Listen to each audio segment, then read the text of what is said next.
This monster here thinks it's funny to make comedy mocking people's deadly illnesses. And there were no fucking peanut allergies.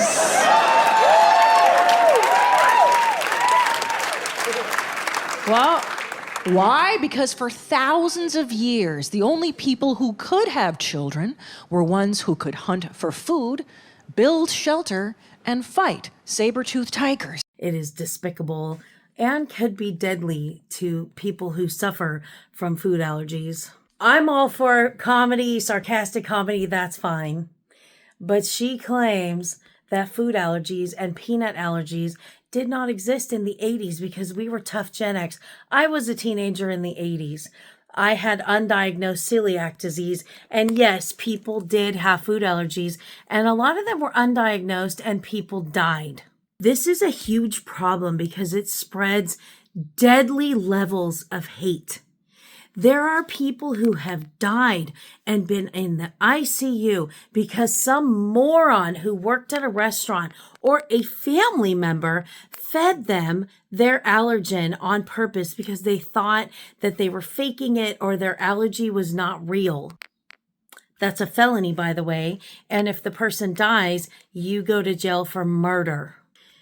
I have seen countless in celiac support groups stories of people being fed gluten by family members, and they've ended up hospitalized.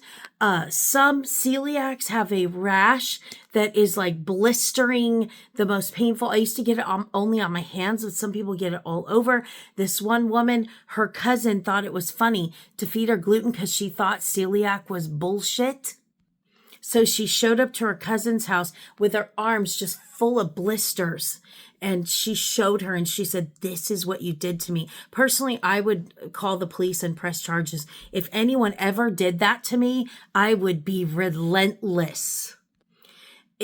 You can joke about things that are sensitive topics, but when you claim that something deadly like anaphylaxis from a peanut allergy is not real, and that it didn't exist back in the old days because we were all so tough drinking from the hose. Isn't it funny how Gen X is filled with autoimmune diseases? And Gen X has a lot of health problems. So that's a video for another day. That is just evil. It's irresponsible and it could be criminal. That's not funny. Yes, these allergies existed. I did not get diagnosed with celiac until I was 40, and I had symptoms my whole life. I hope you get an incurable itch in places that you can never reach, darling.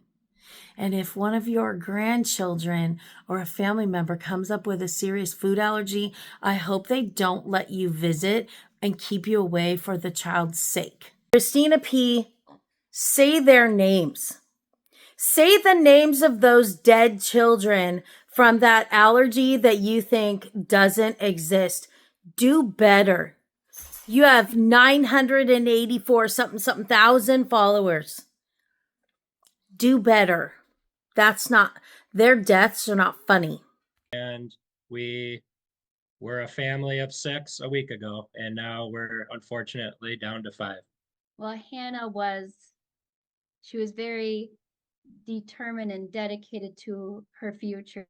I mean, she was very independent, had a leadership personality. Even though she had all of these ideas for herself, she would put all that away for anybody else. She just had a heart to serve others, serve her Lord. She was just amazing and a tremendous blessing. And I am so proud to be able to call her my daughter. It began as an allergy, but it ended with the organ donation. It's okay. Christina P., say their names. And while you're at it, donate to food allergy research.